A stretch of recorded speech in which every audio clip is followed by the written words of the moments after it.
think the big problem this country has is being politically correct. I've been challenged by so many people, and I don't frankly have time for total political correctness. And to be honest with you, this country doesn't have time either. Yes, political correctness is out.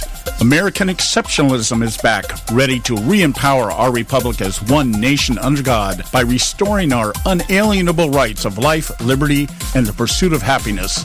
This is the Conservative Syndicate, real conservative talk from real conservatives, with your host, John Matthews.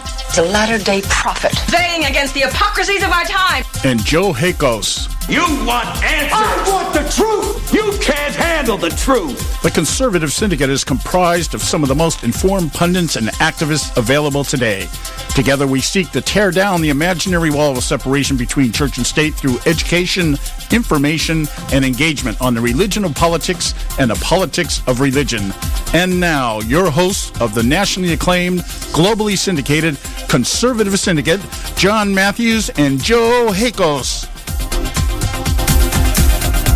And how are we doing today? There's another fine day in the greatest country in the world in the history of mankind. You're listening to the Conservative Syndicate. I'm your host, John Matthews. Glad to have you with us today. And we got another bang-up show lined up for you today. We're going to get back more into the topics kind of stuff rather than just dealing with, I don't know how to describe this stuff. I mean, everything is still somewhat discombobulated in my mind after this election season last year. So many things proved to be not what they are, and so many things that we thought were are not, and so many things that we thought were not are, if that makes sense. So, it takes me a few minutes now when we get on the air here, just kind of get my radar working and my train of thought going. But we do it. We do it here. We do our best here to educate, inform, and engage you, our listening audience, on the politics of religion and the religion of politics. So we're glad to have you with us today. And I want to get my partner in crime right on here right away. Joe Hakos, how are you doing today? I'm good, John. Good. Hey, let's just start off a little light today. We were making comments. Was it yesterday? Yeah, I think it was yesterday. They mentioned Megyn Kelly's going to be leaving Fox News and finally going over to join her real soul sister over there, Rachel Madcow. And we had predicted this a while back here. I think it was somewhere towards the end of the election season when it really came to full fruition, Megyn Kelly's dislike for men, I guess, other than her husband. And so anyway, she's heading over to NBC. But related news today is that Tucker Carlson is taking her spot. I wanted to get your opinion on that, Joe. Well, if you remember, John, we were talking at one time. I was watching the Brett Baier thing, 5 o'clock here, 6 o'clock East Coast time, and they had their little round table, their little panel that they have, and they were going back and forth about this quote-unquote Russian hacking thing and blah, blah, blah. And Tucker Carlson, remember I was talking about Tucker Carlson, he was like, hey, let's make sure to remember one thing. Nobody's ever actually proven this yet. We still haven't had any actual proof about this. And right after that, boom, the show was over, you remember? And so the fact that Tucker Carlson's doing that, okay, more power to him. But then again, I'm just waiting for all these guys. They kind of get all impressed with themselves. And then just like politicians, they kind of hear the echo chamber. And then all of a sudden, these guys are just fools like everybody else. Yeah, that was my thought. I remember I actually watched Tucker Carlson over the Christmas holidays because I wasn't sitting here prepping for the show. And he's on earlier in the day, and I'm usually sitting here, trying to put notes together and get an idea what we're going to do. And he was interviewing Congressman Adam Schiff from out here in California. Yes, and that's another lovely individual, your Congressman Schiff out there from California. We got him, man. Do we have him? We got him. We'd have way too many out here. But anyway, he really, I was really impressed with him. He really took Schiff to task over the hacking thing. He just, and Schiff would start to say something, And Carlson wouldn't even let him finish. He just jumped in. No, you have no evidence. You're just, you're saying these things. And there were certain terms and phrases, I don't remember what they were, what Schiff was using. And Carlson would just shut him up. He would just cut him off. No, you can't say that. You can't say that. Well, it was the talking points. It was the direct Democrat Party talking points. It was the Obama administration talking points. Yeah. It was the Russians are hacking our democracy. Blah blah blah. No. Yeah. First of all, John Podesta is not. He's not in government. He's a private citizen, and the Democrat National Committee is not part of the government either. No, it's not. It's not any more than the RNC is part of the government. So, but it was really interesting. Now, here's to go along with what you were saying. I sit there and I listen to this, and I think, these are the kind of things that put these people into the spotlight, and they get them into prime time. Megyn Kelly got into prime time on Fox News because her willingness to confront and, not be swayed by opinion so much other than her own, being a champion of women.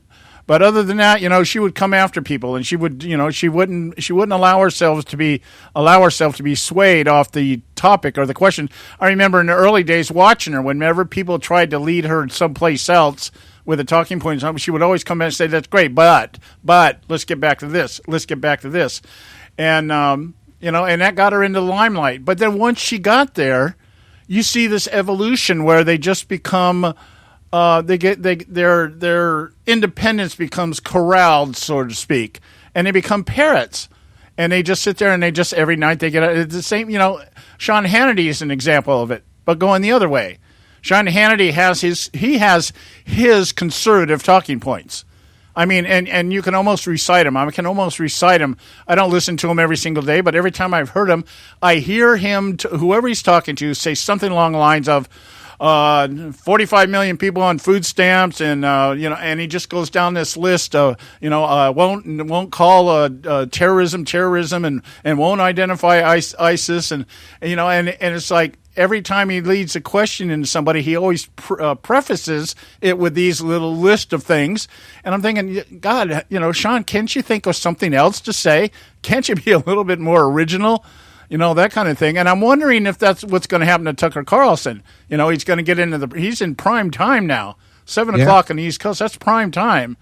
And is he going to retain that confrontational, in your face? I want the truth and nothing but the truth, or is he going to evolve into just another talking head that just has his, it's kind of given his cheat sheet as to how he is to address people and what he can and cannot say and how can he and cannot approach them. I mean, he's going to have the people like McCain and Lindsey Graham and Karl Rove and these people. How is he going to talk to them the same way, or is he going to be confrontational? It remains to be seen. Not that I'm worried about it one way or the other, because I don't watch it that much, but it is one thing I think people need to really. One of the things we learned in this election cycle, people really need to become aware of, especially those who look to Fox News as a representative of the conservative ideology. Fox News is far from conservative, very far from conservative. None of their pundits outside of Hannity acknowledges even embracing conservative ideology. And the ones that are the most famous, Bill Riley, Megyn Kelly, Chris Wallace. Chris Wallace is a Democrat. People don't know that. He's a registered Democrat. But then you've got Megyn Kelly, who's a self-avowed independent. Same with Bill Riley. Yeah, whatever. Yeah, so it's going to be an interesting, and then even more interesting was Megyn Kelly's sign-off last night. Oh, she signed something off? Yeah, and it was interesting, the words that she used. It was almost an acknowledgement that she's pretty much tossing her audience aside. It was really kind of strange. It wasn't like I'm going over to NBC and come listen to me. It was more along the lines of, I'm going to miss you guys. Like, see ya. Well, you know what? The fact is she tossed her audience aside, I don't know, right after she decided to do what she did that first debate. Yeah. Well, she said the quote was, "I will miss them," meaning the crew, this show, and you, talking to the audience. She's going to miss the audience. And I hope our human connection continues, albeit over a different line. All right. I don't think a lot of people are going to follow her over there. And I'm just wondering how itchy Rachel Madcow is now that she's got another feminist that can talk better than she can. Let's see how that works out, So it's just from the practical observation point of view. It's not like it's going to change anything one way or the other. She's just, her narrative is going to be the same. It's just going to be, with a peacock instead of a fair and balanced mantra, that kind of thing. So it'll be interesting to see. Anyway, we got to go to break. She doesn't have to be balanced at all. No, yeah.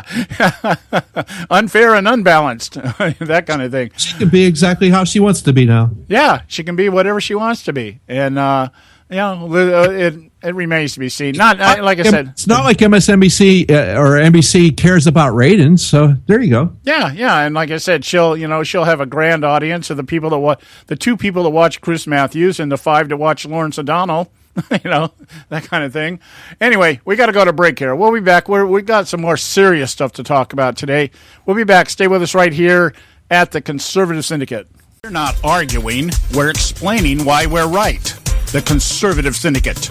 Real conservative talk from real conservatives. When our water heater broke down last month, it was a nightmare. It took 5 hours for the plumber to show up, and he charged us a couple of $100 just to come out. Then it cost another $1,800 to put in the new water heater. By the time it was all said and done, I felt like I'd been taken. But what else could I do? The smartest thing you can do is get a home warranty from American Residential Warranty. Their home warranties pay to repair or replace all your major appliances when they break, and they will break, and at the worst possible time. Call American Residential Warranty right now for free information on home warranties starting at just pennies a day. Don't wait for your refrigerator to stop running or your ceiling fans to stop turning. Call American Residential Warranty right now. Ask how you can save up to 50% on washer and dryer coverage. Just call 1-800-790-5960. That's 1-800-790-5960. Again, 1-800-790-5960. Call now. Limited time offer, 24-month commitment and credit qualification required. Cancellation fee, auto pay, and paperless billing and other restrictions apply. If you can't see the difference, why pay the difference? Switch to Dish for the best deal in entertainment. Only Dish brings you the best in entertainment for less than $20 a month. Cut the cable and don't get directed. Switch to Dish because at just $19.99, Dish saves you every time you turn on the TV. It's so simple. The same channels cost less with Dish. So since you can't see the difference, don't pay the difference. Switch to Dish for the best deal in entertainment. Get premium movie channels free for 3 months, starting at just $19.99. Dish saves you every time you turn on the TV. Call now to save with Dish. Dial 1-800-600-1645. That's 1-800-600-1645. The same channels for less than $20 a month. Dish. Call 1-800-600-1645 for details. Hey folks, if you're like me, you don't place a whole lot of trust in today's media for the real truth and facts regarding the volatile world of finance and politics. When I want the real scoop on money, I go to the most trusted source I know, my good friend and colleague, Bob Cardoso. Bob is a noted expert with a PhD in international finance who airs his nationally known, globally syndicated show, Robert Cardoso Live Daily, Monday through Friday, 3 to 5 p.m. Pacific Time. With Bob, you get the right information at the right time from someone who knows his business and can help you make the right decisions concerning yours. Again, Bob airs daily, Monday through Friday, 3 to 5 p.m. Pacific Time. Visit his website at robertcardosolive.com for information regarding stations and topics. That's robertcardosolive.com. Check Bob out. You'll be glad you did. Attention taxpayers. If you've received a notice from the IRS or state, do not ignore it. It's also a big mistake to try and handle your tax problem on your own. If you owe back taxes, it's a fact that the government has the power to take everything you own, including your home, business, wages, savings, and your freedom. But here's the good news. There's a special toll-free tax hotline set up especially for you. This tax hotline will tell you about new programs that are geared to help you dramatically settle, reduce, or eliminate what you owe. But you have to call now. Take down this number or put it in your cell phone. But call 866-761-0959. 1-866-761-0959. 1-866-761-0959. When you call, you get free information on how you can reduce or eliminate back taxes, including penalties and interest. You can also be helped if you have unfiled returns, a tax lien, wage garnishment, bank levy, or if you've been entered into a payment plan but can't make the payments. Don't make the big mistake in thinking you can ignore or handle your tax problem on your own. You can stop the collection process immediately. Call this special tax hotline today for free info at 1-866-761-0959. That's 1-866-761-0959. 1-866-761-0959. And now back to the Conservative Syndicate, real conservative talk from real conservatives.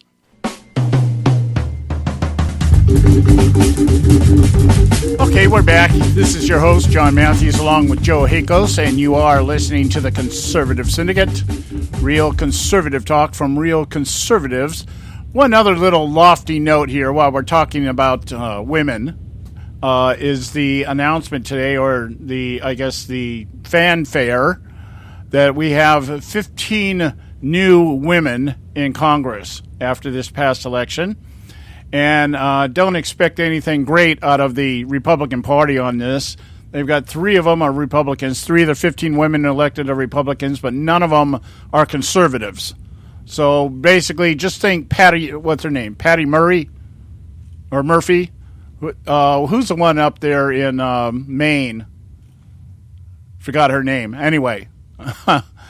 But it's interesting, you know, I know I'm going to sound so chauvinistic when I say stuff like this, but this is the kind of stuff I think this frightens me more than some of the other things that I see going on in Congress. I personally do not believe women should be holding office up at this level. I think it's just what's the word I'm thinking? A usurping of the role of women. And it's been brought about because men aren't fulfilling their role. And this is just a biblical thing with me. I'm not going to go into a big speech. It's not to say that women aren't intelligent or women aren't capable or anything like that. It's just what's the word? Circumventing the role of women and men. And we've got women now making decisions that really should be in the hands of men, and not because one is better or worse than the other, just because that's the way I believe God assigned things. It's just a role thing. I'm not saying that women are not capable. I'm just saying they don't belong there. And I know that sounds chauvinistic, but that's the way it is. You know, deal with it. But a couple of the people that have been were elected this time around, I thought was kind of interesting just to take a moment and talk about them. Newly elected Senator Tammy Duckworth. Okay, she's a hero. Lost both her legs in the Iraq War after the helicopter she was co-piloting was shot down. You know, kudos for that. Yeah, great. You know, the woman served again, but I don't believe women should be in combat either. So, you know, that just takes it to a whole different level. But here's the thing. I was looking at the pictures of her being sworn in today, and she is dressed head to toe in leather. Now, I don't really care what these women wear. I don't care what any woman wears. She's, you know, free country here. You wear what you want. But I was just wondering, why is it when Sarah Palin wore stuff like this, that was the story? And Sarah Palin wore leather. I remember during her 2008 campaign with John McCain, she was known for wearing leather jackets and leather pants and stuff like that. And everybody would just be so disparaging as to how she was dressed. And yet not a word is mentioned about this in terms of, they say, well, she is dressed in leather, but it's not a big deal, you know. But then I see the other ones out there. Kamala Harris, another one out here from California. Barbara Boxer on steroids. You think Barbara Boxer was bad? You folks haven't seen anything yet. This woman is going to make Dianne Feinstein look like a conservative. I guarantee you. She's already out here. She was, what was she out here? Attorney General out here in California.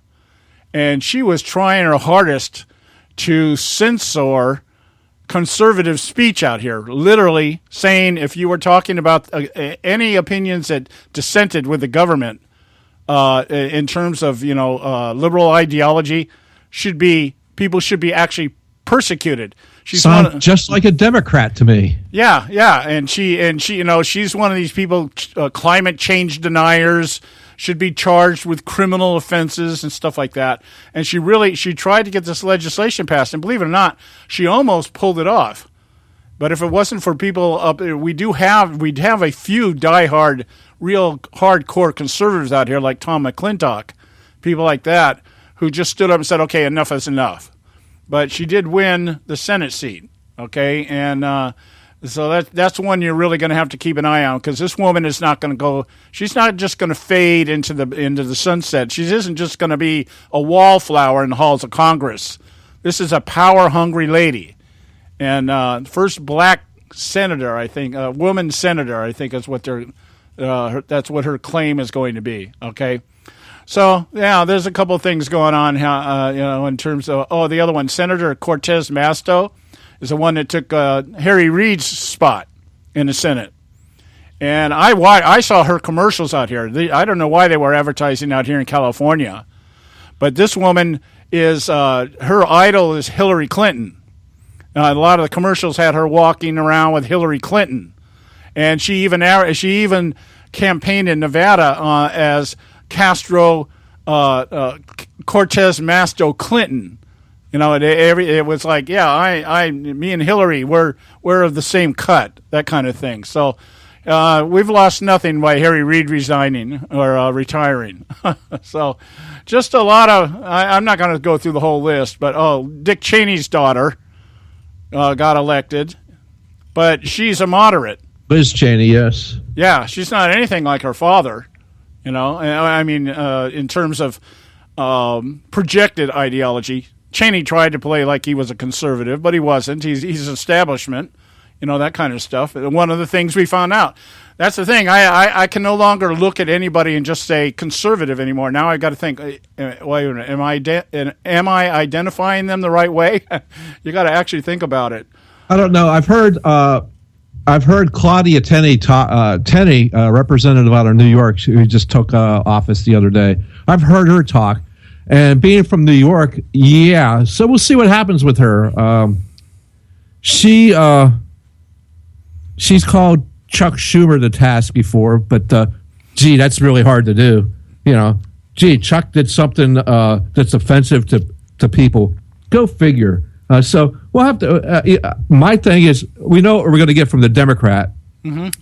Yeah, it's the Republicans. You still have to figure out what are they going to be like. I mean, are they going to be the Lindsey Grahams and the John McCain's of the world? If so, they should just change their party affiliation. Yeah, exactly. I agree. That's and you're talking about Claudia Tenney, Republican out of New York, the 22nd Congressional District in. It's not New York City. It's upstate New York. Okay, I got you. And then over in your neck of the woods, Stephanie Murphy. Ooh, yeah, the first Vietnamese American woman elected to Congress. And Democrat. Yeah, Democrat. Yeah. And worked for the Department of Defense. Boy, that scares me. All right, anyway. Like I said, I'll even give those people a chance. Maybe they'll have a different mindset, but I think they're just going to be co-opted by their party. And, the party that wants to have the Keith Ellison take over as the DNC chair from Donna Brazile, who colluded with CNN to give Hillary Clinton answers to the debate with Bernie Sanders. Here's some questions so you can bone up and so you can hammer Bernie Sanders with these, okay? Yeah, well, I'm thinking. I had the thought there. I lost it there. When we look at how this is coming down the pipe here. I know they're going to go the route of Mia Love. That any Republicans elected will go that route of Mia Love. You come in there, you came in on a Republican platform. We're going to clean house, Tea Party, whatever it is they threw out there. But as judges said, they'll be bent and molded into the typical establishment elitist template. If you don't go along, you don't toe the line, as John Boehner used to say. You're going to be relegated to the outer quarters out there. You'll be the one bringing us milk and cookies in the evening or something like that. And that's really what's happened to Mia Love. Yeah, she's just, I actually endorsed her on this show, which now I think this last election cycle definitely taught me one thing. I will never, ever, ever, ever endorse anybody ever again. I've just been proven too wrong too many times now.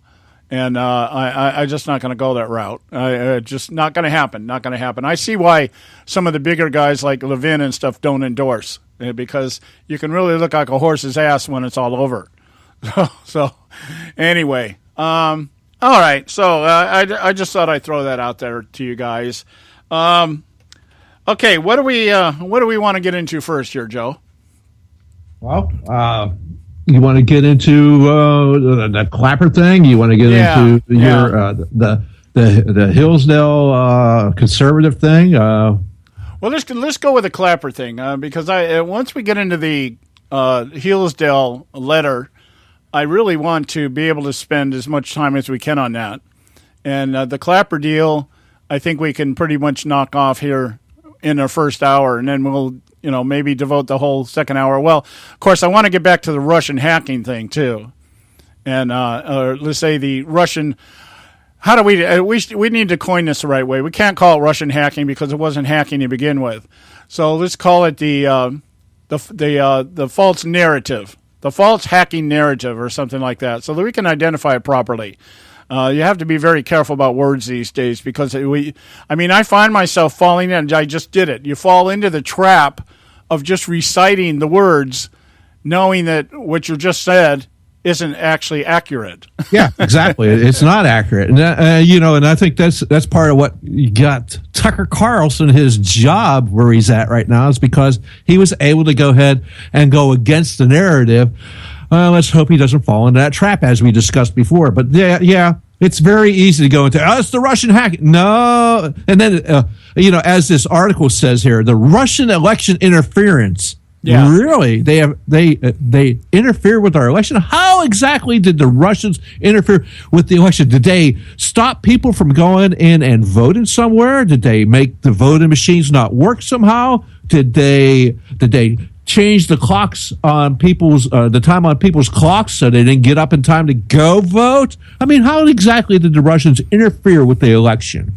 Well, yeah, what it really comes down to, if we really want to be totally honest and forthright about the allegations that are being thrown out here about Russia interfering with our election process, what it really is, it's a case of sour grapes. Bingo. Okay, if Hillary Clinton won this past election. It's not even Hillary Clinton. Well, no, if she would have won this election, you would not hear a peep out of this. Yeah. Not a word. No, exactly. What it is, it's sour grapes that if any of these allegations are true, and I don't believe that any of them are true, but let's just play the devil's advocate just for a moment and just say that there is evidence that Russia tried to influence our elections. And listen, whether it be hacking, misinformation, fake news, propaganda, whatever it is, because that's probably more along the lines of what Russia, if they wanted to influence our elections, that would be more along the lines. It'd be more like misinformation kind of stuff, because that's what Russia does. That's what we do. And that's where the sour grapes is at. Russia is better at misinformation than we are. Russia apparently, and again, I'm not even saying that's true. I'm saying if there is really an allegation here, the allegation should be Russia beat us at our own game. Okay, that's what the sour grapes are.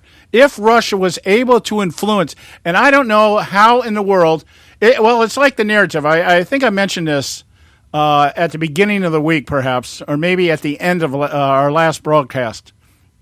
In 2016, that the narrative out there is that Russia influenced our elections.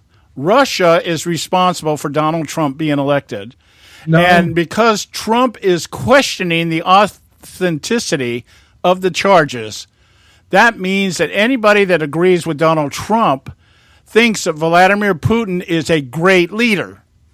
That's what I'm hearing out there in liberals' world, is that so many Republicans support Vladimir Putin over Barack Obama. Okay, and that's not, Trump never alluded to the fact that Trump was a better leader of the free world or anything else. What he said was he was better at what he does than Barack Obama is at what he does. That was what Trump was alluding to in terms of Vladimir Putin being a good leader. He is able to do what he says he's going to do. He is a doer. Barack Obama is a talker. And that was the contrast. And so when we conservatives say things like, yeah, that's, Vladimir Putin is definitely better at what he does than Barack Obama does, we get grouped into that narrative that we would rather have somebody like Vladimir Putin running our country than Barack Obama. Oh, that's bull crap. Yeah, well, it'd be, to me, it's 6 to 1, half a dozen the other, except that Vladimir Putin would be better at it because he's proven to be better at it. Barack Obama leads from behind. Vladimir Putin's out there in the front lines. Big difference there. We got to go to our break here. That's the difference. One's an actual leader. Yeah. We got to go to our break here. We're overtime here. We'll be right back. Stay with us right here at the Conservative Syndicate.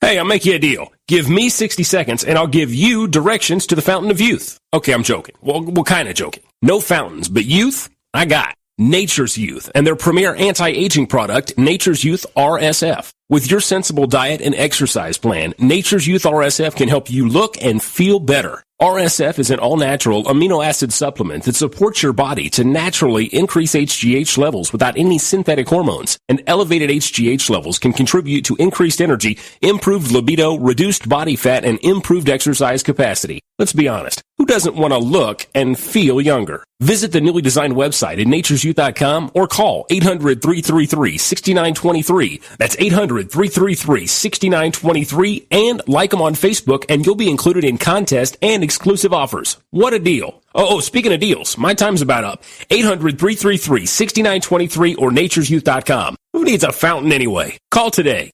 Extend your life with Extendovite. When I had a heart attack at 42, I was not sure what the future held. But a year later, the doctors could find nothing wrong with me and took me off all my medication. What did I do? I took a herbal mixture of garlic, cayenne, and a few other herbs mixed in liquid form. I now call this Extendovite. I would have never believed that a few simple herbs could actually change my life like they did. Now it's your turn to see what the powers of garlic and cayenne can do for you. For only $69.95 plus shipping and handling for a 2-month supply of either capsules or liquid, you too can begin on your path to better health. For more information, call 1-877-928-8822. That's 1-877-928-8822. Or visit our website at heartdrop.com. Extend your life with Extendovite. I've owned my company for 14 years now, and I can tell you that payroll is a 4-letter word. I hate doing it. It eats up hours I don't have, and it costs me money I could be saving. But my accountant's too expensive, and I'm not sure who to call, but I know I need help. We're Paychex, and we take all the hassles out of small business payroll. We save you time and money. It's easy. Call, fax, or give us your payroll information securely online, and we take care of the rest. We calculate the correct taxes, manage payments and direct deposits. We even send out your checks. Payroll doesn't need to be a 4-letter word anymore. We're so sure that we can save you time and money that we'll give you a month's payroll free. Just for calling 877-663-3830. Get 1 month's payroll for free. Call Paychex right now. 877-663-3830. That's 877-663-3830. Hey, I don't back anybody unless I believe in them. And I do believe in the value of investing in gold and silver. And the company I trust to buy my gold and silver from is Swiss America. I've been working with them for nearly a decade. I trust them, and you can too. Swiss America will help you sort through and find the best options available when you're considering investing in gold and silver coins. Listen, for over 30 years, Swiss America has been offering Americans what they want in their investments: safety, liquidity, security, quality, reliability, and a potential profit. Gold and silver have a place in every investor's portfolio. So why not let Swiss America help you diversify your investment portfolio now? Call now for free information. 800-978-3907, 800-978-3907, 800-978-3907, 800-978-3907. Individuals and businesses with tax problems, listen carefully. Do you feel like you're losing control of your finances? If you owe over $10,000 in back taxes or have unfiled tax returns, we can help you take back control. The IRS is the largest and most aggressive collection agency in the world, and they can seize your bank accounts, garnish your paycheck, close your business, and file criminal charges. Take control of your tax problem now by calling the experts at U.S. Tax Shield and take advantage of the Fresh Start program and new laws that may allow us to negotiate a settlement for the lowest amount possible. Our team of tax attorneys and enrolled agents can stop collections and get you protected so you can take control of your financial future. U.S. Tax Shield offers a price protection guaranteed quote to get you protected today. U.S. Tax Shield is A+ rated with the Better Business Bureau, so call now. 800-380-2906. That's 800-380-2906. U.S. Tax Shield. 800-380-2906. And now back to the Conservative Syndicate, real conservative talk from real conservatives.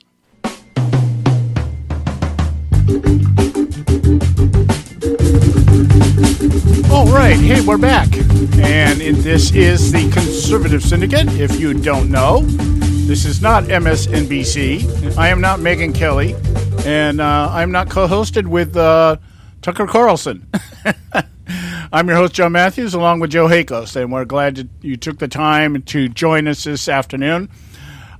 Dealing with the James Clapper testimony today, I haven't had a chance to really dig into it. I just did some superficial research, just kind of shallow, but you don't really need a lot with this because basically James Clapper did what Barack Obama continues to do, and that is just come before the Senate and recite talking points and defend his agency and defend the Obama administration and disparage the President-elect Trump and anybody else that happens to disagree with his assessment as to the involvement of Russia in our election cycle this last time around. And I'm going to read just from a couple paragraphs here from a couple of articles that I pulled up today. Yahoo, Michael Walsh, Director of National Intelligence James Clapper, says the Russian government's interference with the United States election went far beyond the now highly publicized hacks of Democratic email accounts, which were merely one part of a multi-layered campaign of propaganda and deception. Okay, so let's stop right there, okay? Okay. So the highly publicized hacks, well, they're not hacks, okay, they were leaks. Right. And second of all, of Democrat email accounts. Not Democratic, Democrat. Oh, yeah, that's a see, Joe understands doublespeak. and I didn't catch that, but that's exactly right. What he's basically doing, he's alluding to the fact that the emails are part of the Democratic Party. Party. Right, the Democrat Party. They're Democrat. That means that the emails belong to the Democrat Party, like the Democrat, like it's its own bureaucracy kind of thing. Yeah, I mean, we have a republic, and we have Democrats, and we have Republicans, and we follow a democratic kind of legislative type of agenda. We have a democratic policy, but that has Democrats and Republicans involved, and maybe an occasional fence-riding independent. Yeah, that's an important point. What we really need to understand, really, the political parties are not the government. Thank you. Exactly that. And they're trying to make it out to be the Democrat National Committee was hacked, and that was like hacking our government. No, it was a leak, And second of all, that's not part of our government. Exactly. It's a private organization. Yeah. Hence the reason why they can make up their rule to have 700 and some super delegates to rob Bernie Sanders, another Democrat, from being elected as their nominee. Yeah, that's a very good point. The idea, when we talk about the government is the collective of the three separations of power, of which party affiliates are elected to serve. But the Democrat Party is not the government any more than the Republican Party is the government. They are simply affiliated with parties that basically give them the money to campaign and supposedly represent their constituents, who are the government. The constituents are the government in the purest sense of the word, the way our framers said it. It is up to the citizens to determine how the government is run through the election of elected people who are affiliated with one party or another, whether it be Democratic, Republican, Green, Independent, American, blue balls, whatever the parties are that they're affiliated with, and that's an important point. And the next part of that, where it says a multi-layered campaign of propaganda and deception. Well, that was what was found out in the leaked emails given to us by Mr. Julian Assange and WikiLeaks. Yes, it was a multi-layered campaign of propaganda and deception brought to us by the Democrat Party. Yeah, see, and there's where I was talking about the sour grapes. You hit it right on the head there. Here's the thing. What they're claiming here is that the Russians engaged in a multi-layered campaign of propaganda deception. And see, now here we go back to the narrative is what? It wasn't the content of the DNC leaked emails that was the issue. It was the fact that they were leaked, and we have to find out who leaked them, not the content. Any more than John Podesta's emails. It wasn't about nobody wants to talk about the content of these emails, whether they were hacked, leaked, however they got into the public realm is irrelevant in relation to the fact that the content of the DNC leaked emails and the leaked John Podesta emails, which was, I believe, his email account was hacked. Julian Assange, no, you know what? It wasn't hacked. It was phished. Okay, it was phished. You're right. I'm sorry. Yeah, so he gave out his passwords, which happened to be password. Yeah, can you believe that? Yes, I can. I can't really believe it, because these people have been in quote unquote air fingers quote here government long enough to know better. Well, the point isn't that just like the epitome of arrogance to think that you can. Oh, I just use the word password for password. It's like. I'm not doing anything wrong. I don't have to worry about anybody hacking me. I don't have to worry about anybody phishing me. I don't have to worry about anybody leaking anything that I'm doing here, because I'm just so damn good at what I do, and the end justifies the means. Nobody's going to play around with me. Are you kidding me? He was a former head of the CIA, for crying out loud. And it's just... He's a former head of our nation's intelligence service, and he shows how much lack of intelligence he actually has by making his email accounts password, for crying out. I mean, it's the dumbest thing you could ever hear of, especially from someone that used to hold a position that high up in our government. Yeah, even the most basic... This is basic computer 101. You couldn't even open up a Yahoo Mail account they wouldn't even take password as a password. Or try to go out there and use numbers in sequence, 1, 2, 3, or something like that. And they'll give you a message. Sorry, you can't do that. And because they know people that's easy to hack. So severely easy to hack. In fact, as Julian Assange said in that Hannity interview, a 10-year-old, well, actually he said it's like a 14-year-old could do it, so which is absolutely correct. So the issue here should not be were these emails hacked, was it leaked? If this was a hearing on cybersecurity, then why don't we talk about the lack of cybersecurity? Why don't we talk exactly about that? These people are all worried about Donald Trump coming into the office of the president, and he has loans and money being owed to, and he's made promises to Wells Fargo and all these other banks, and they're all worried about, these banks could hold Donald Trump hostage or something like that with undue amounts of money, and Donald Trump has promised this money and made his own personal promise that this money's good. He's good for the money. Blah blah blah blah blah. And it's like, oh really? Well, what about? Let's just put what would have happened if Hillary Clinton won this election? Yeah. Gee, I think her emails, her private email server was hacked, was broken into by nefarious means, wasn't phished, wasn't scooped, wasn't given out leaked. It was actually hacked, and these were hacked by, yes, actual state players, foreign government entities. I guarantee you that Iran, North Korea, China, the Soviet Union, probably the Israelis, probably the Germans and the French and the Brits probably all hacked into her private email server. Now, who would be compromised there? Yeah, and we know that, again, differentiating between hacked and phished and leaked. See, the email, and what was it? James Comey said himself, if again, alleging, if Hillary Clinton's email account had been hacked, literally hacked, we wouldn't know it anyway. I remember him testifying to that. We would have no way of knowing.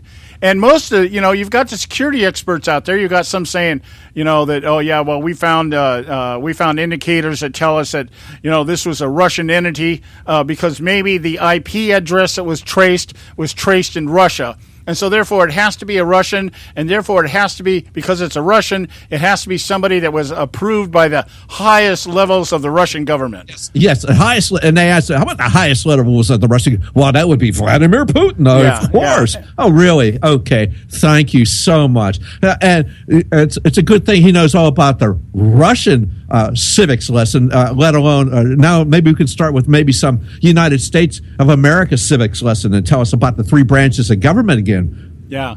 Well, we're gonna go to a quick break here. When we come back, I've got one other paragraph here I want to highlight here, because this is just what James Clapper did to me today, from what I've read and what I heard today. Simply is whining. He's whining and bellyaching that somebody figured out how to do all this stuff, and they can't figure out who it is. And once more, they probably don't know how to do it back. Yeah, I have some comments about that. Yes, so let's go to our break. Yes. Yeah, okay. All right, stay with us right here, guys. We'll be right back here at the Conservative Syndicate. There is an old saying, children should be seen but not heard. At no time is this more apparent than when politicians speak. TheConservativeSyndicate.net, the adult in the room. Hey folks, if you're like me, you don't place a whole lot of trust in today's media for the real truth and facts regarding the volatile world of finance and politics. When I want the real scoop on money, I go to the most trusted source I know, my good friend and colleague, Bob Cardoso. Bob is a noted expert with a PhD in international finance who airs his nationally known, globally syndicated show, Robert Cardoso Live Daily, Monday through Friday, 3 to 5 p.m. Pacific Time. With Bob, you get the right information at the right time from someone who knows his business and can help you make the right decisions concerning yours. Again, Bob airs daily, Monday through Friday, 3 to 5 p.m. Pacific Time. Visit his website at robertcardosolive.com for information regarding stations and topics. That's robertcardosolive.com. Check Bob out. You'll be glad you did.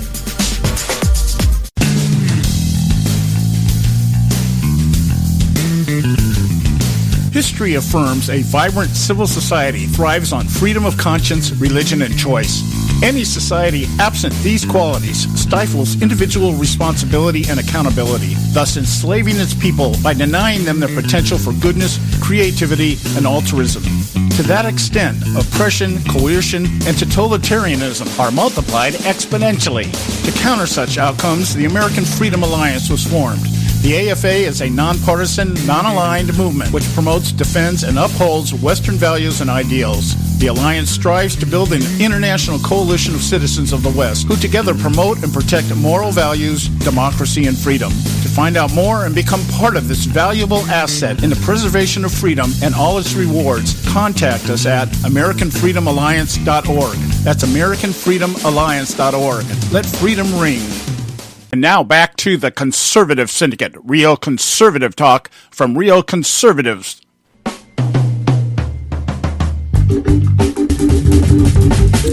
All right, the Conservative Syndicate, right here, right now. Visit our website, theconservativesyndicate.net, and pick up this archive later on, early tomorrow morning, because it takes me that long to get everything done.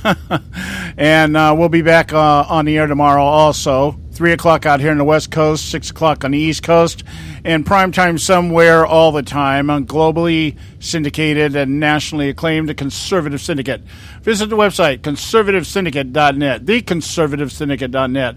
Okay, Joe's got something here we're going to share with you, but before we get to that, we're going to really explain to you here the difference between hacking and leaking and phishing.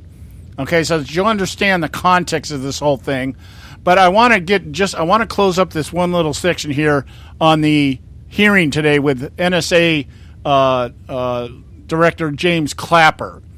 And at this hearing, Senator Martin Heinrich, Democrat from New Mexico, asked Mr. Clapper if he could address not only the classified information, meaning, and this is going to be the cover, guys. This is how they're going to cover this thing up. The stuff that they're going to tell us leads to the implication or the evidence that they need to determine it was Russia is going to be classified, meaning the public will not know what it is. And that's how they're going to cover this thing. And I'm just hoping that once it all hits President-elect Trump, or once he takes office, he's able to come out and say, this classified information, there really is no classified information. Or the classified information is irrelevant to the charges. But it goes on here, getting back to the topic here.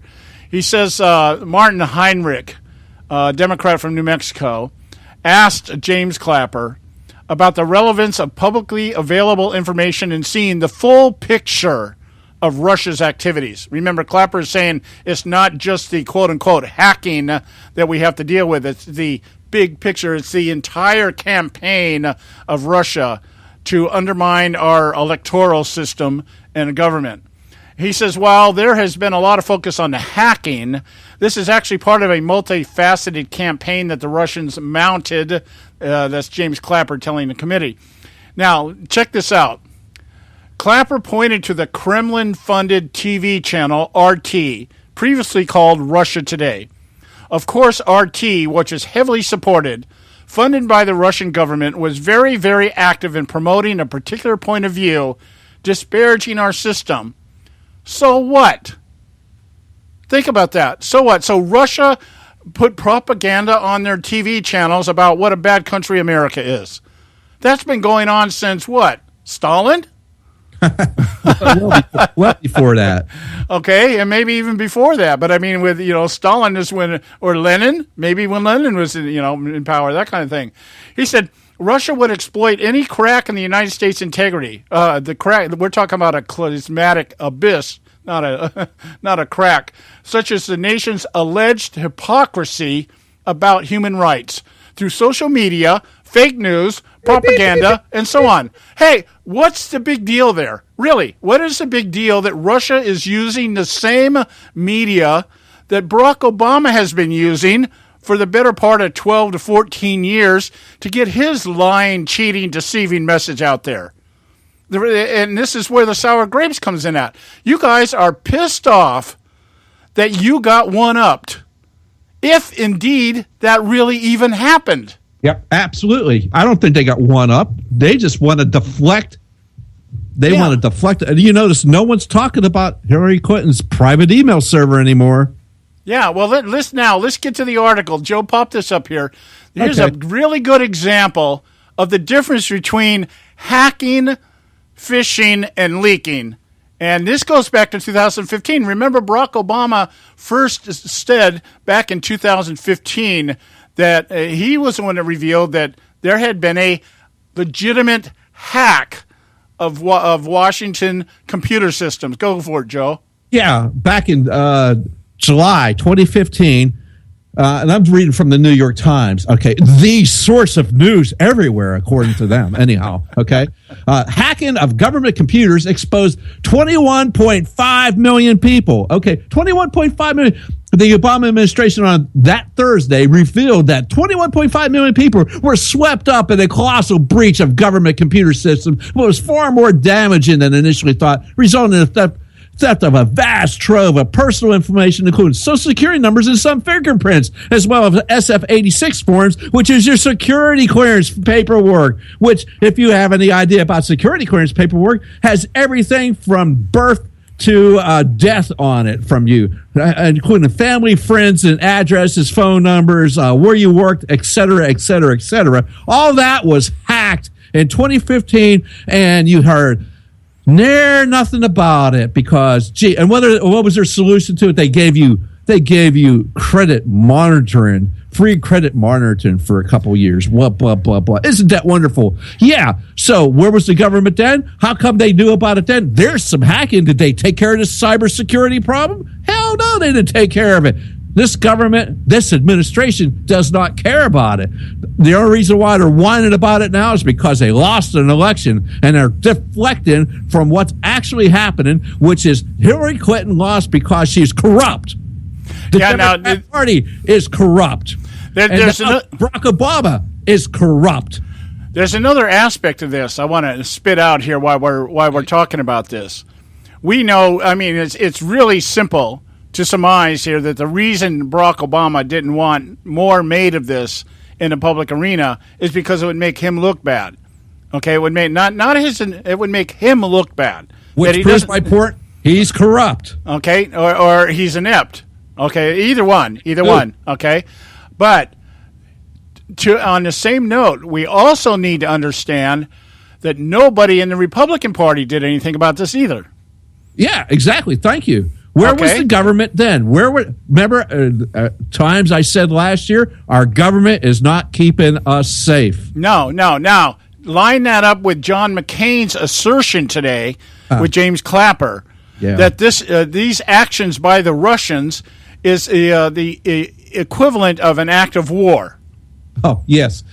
Whether or not, yeah, exactly. He says, this is not a strategy, he said earlier. McCain suggested if Russia had, in fact, succeeded in altering the outcome of an election that would constitute an attack on the United States. He asked Clapper if he agreed with that assessment, and Clapper said, whether or not that constitutes acts of war, I think it's a very heavy policy call that I don't believe the intelligence community should make, Clapper replied, but would carry, in my view, great gravity.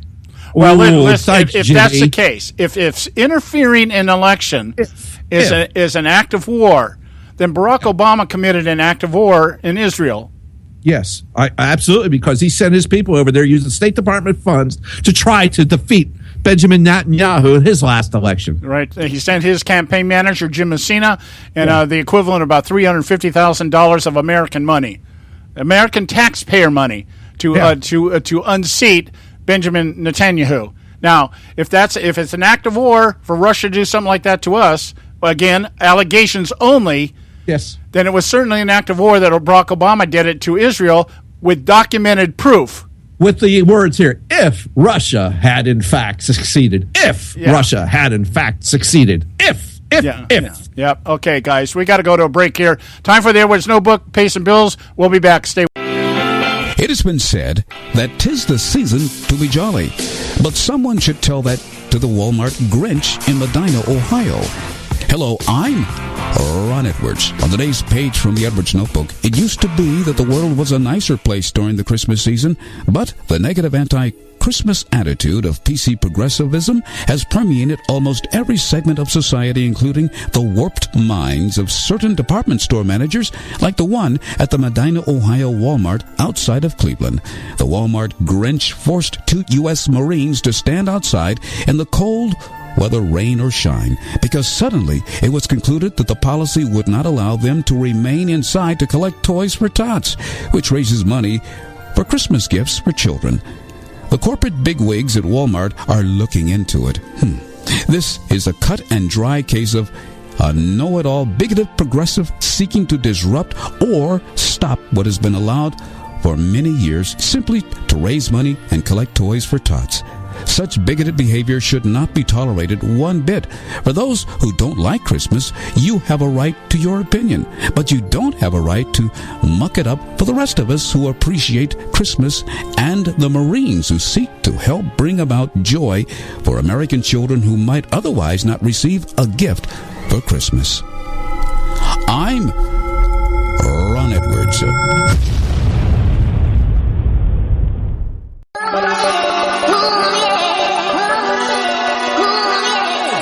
You can catch all our archives at theconservativesyndicate.net. The Conservative Syndicate. Real conservative talk from real conservatives.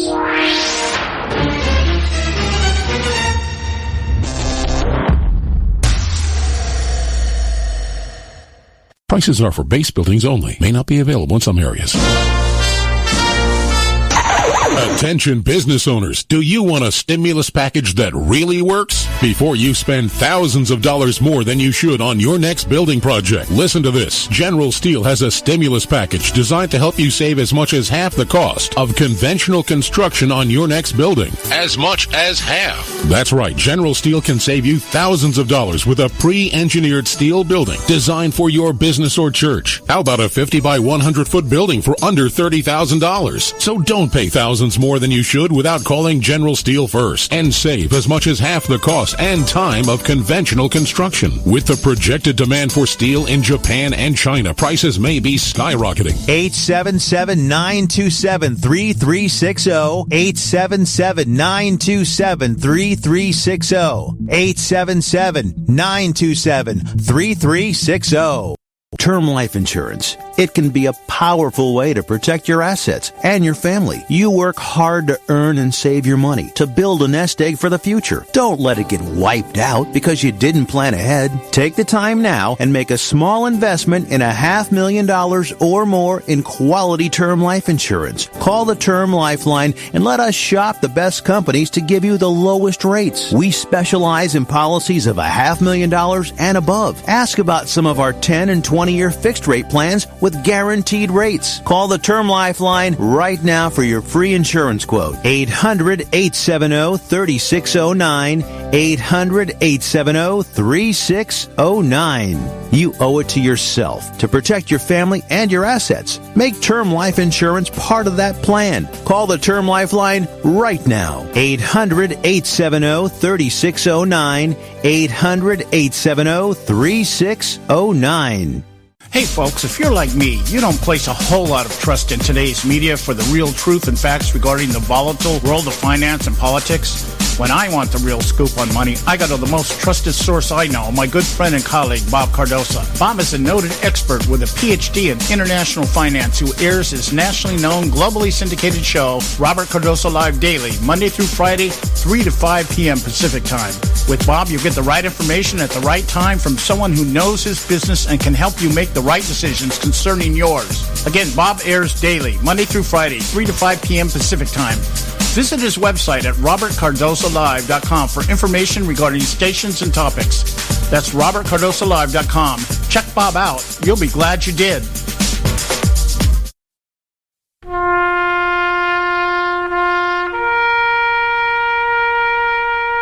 Read something recently worth thinking about. It's the soldier, not the campus organizer, who's given us freedom to demonstrate.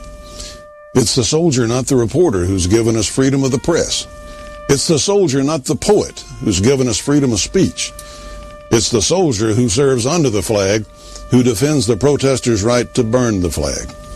Isn't it time now to demonstrate that we support our troops? Were it not for the brave, there'd be no land of the free. Fred Thompson's message was brought to you by citizensunited.org.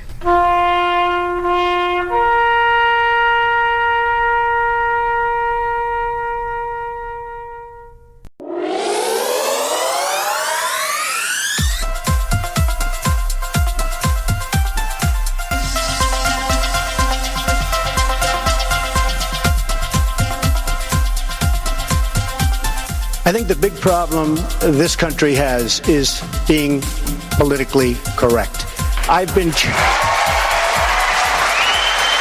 I've been challenged by so many people, and I don't frankly have time for total political correctness. And to be honest with you, this country doesn't have time either.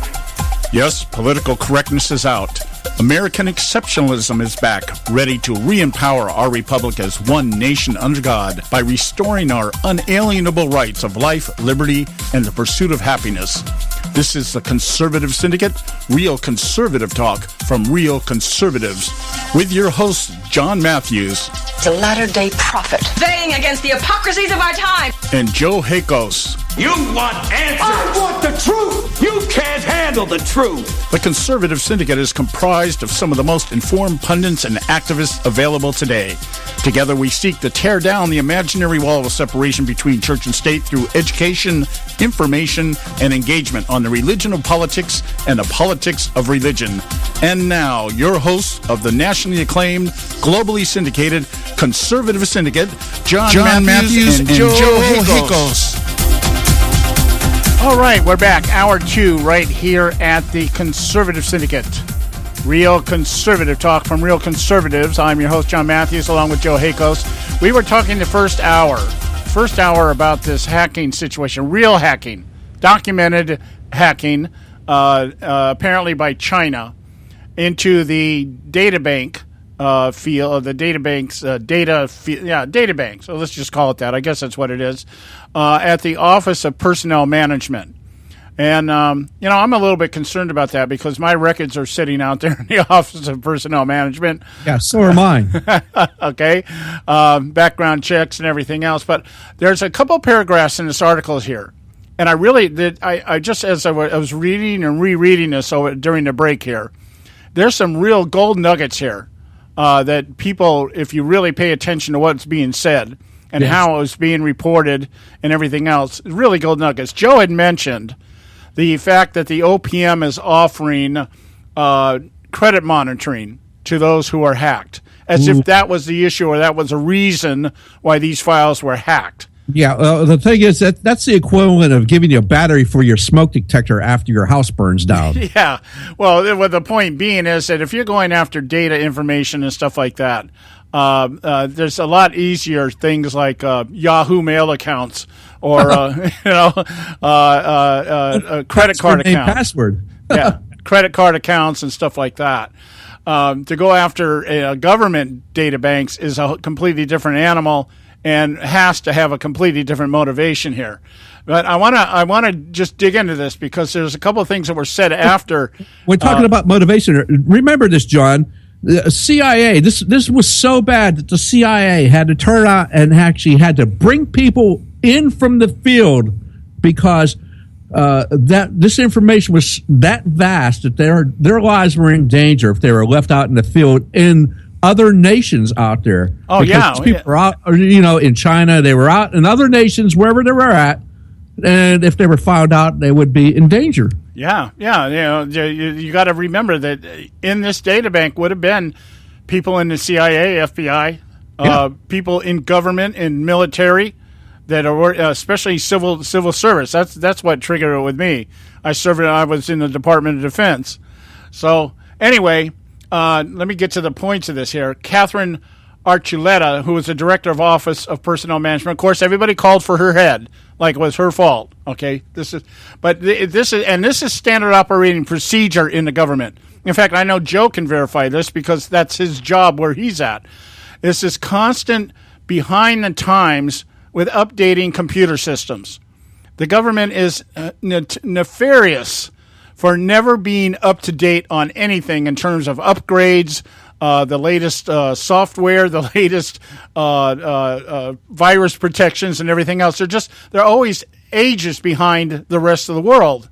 And you would think, with all the money that goes into their coffers, somebody might think it's a little bit more important than, giving out free computers and free iPads, things like that, free cell phones, maybe, that kind of stuff. Anyway, here's the deal. Here, I'm reading here, James Comey, in response to this, he called the breach a very big deal. Yeah. Noting that the information obtained included people's addresses, details on their neighbors, friends and relatives, their travel destinations outside the United States, and any foreigners they had come into contact with. Listen to that.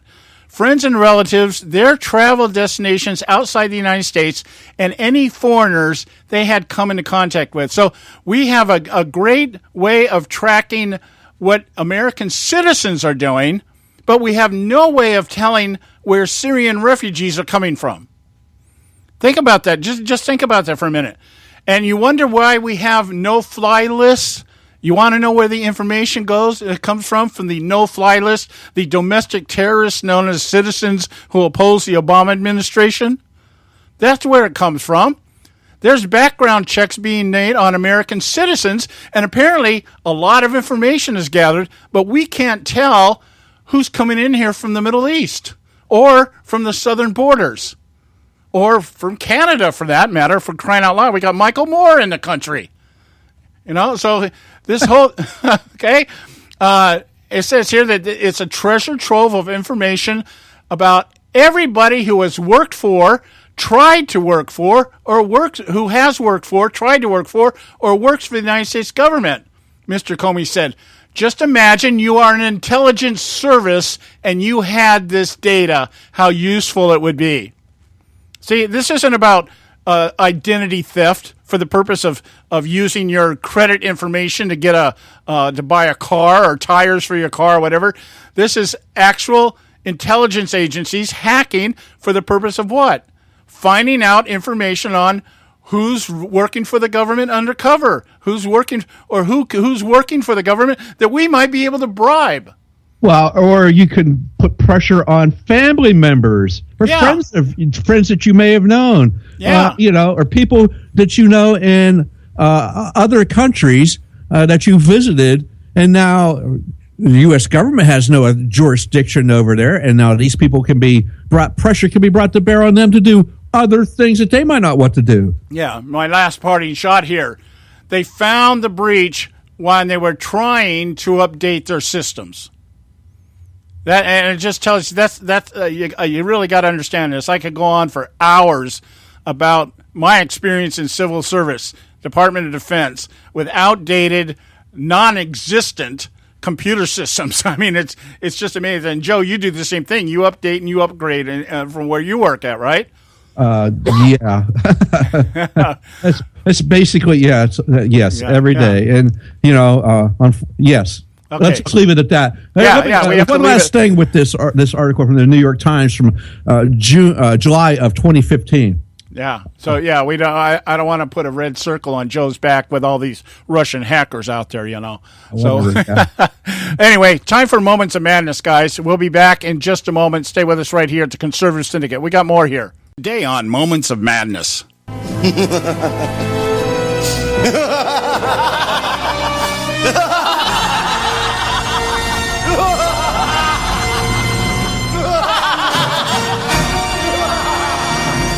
Just before Christmas, the Alinsky Party of America, also known as the Obama administration, abstained from voting on a UN resolution that demands the halt of settlement activity by Israel on occupied Palestinian territory.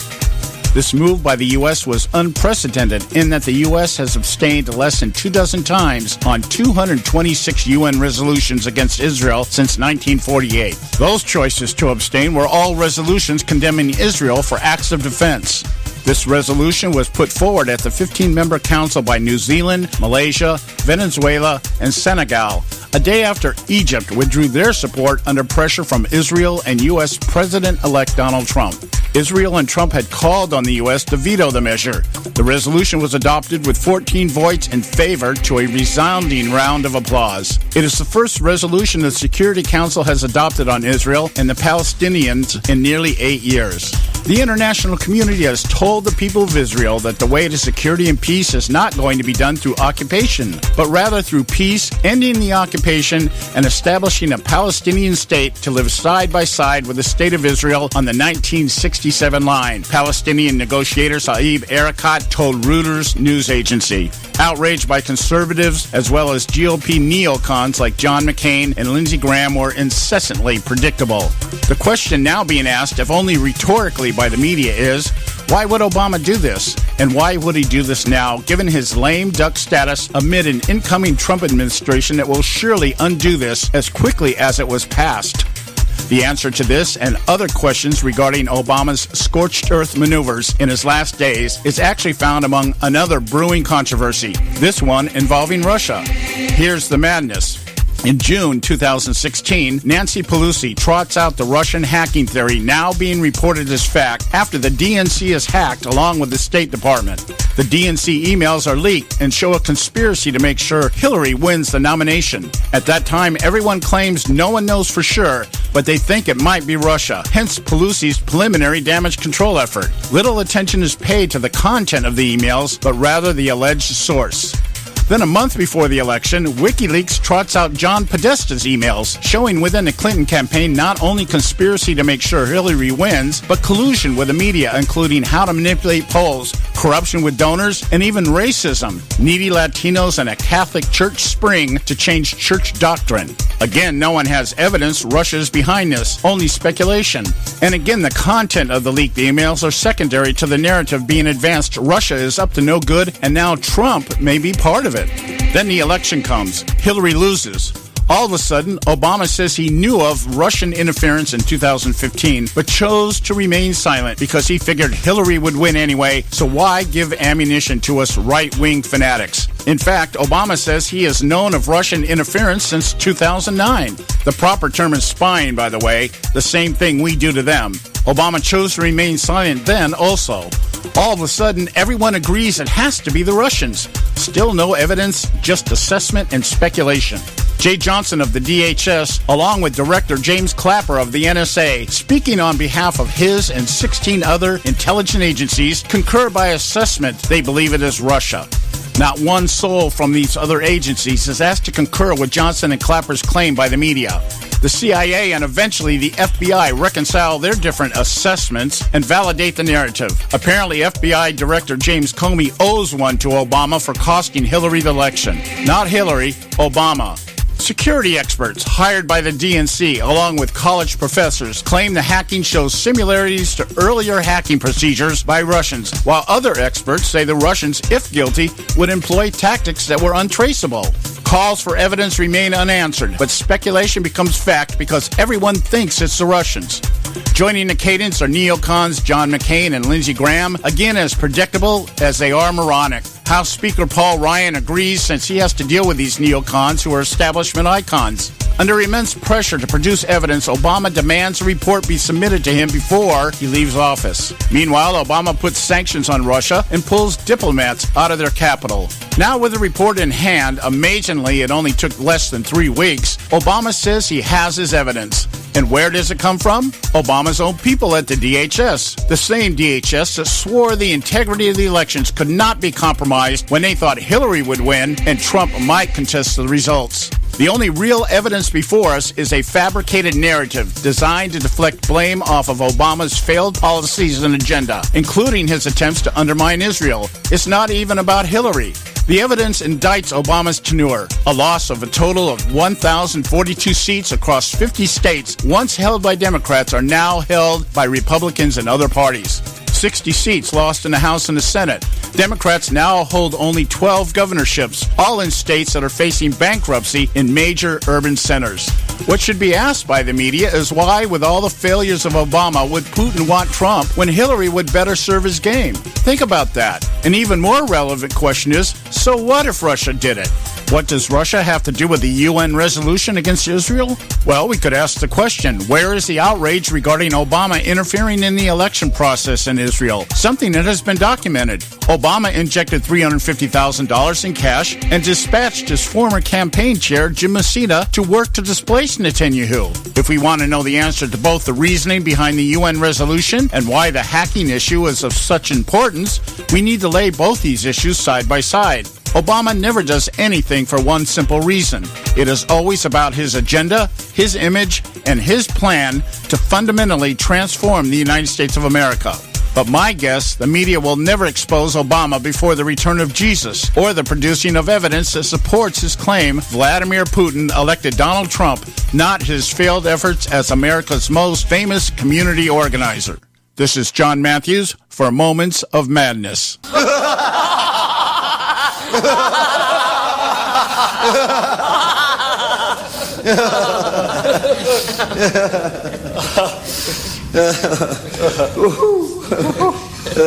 Now back to the Conservative Syndicate, real conservative talk from real conservatives.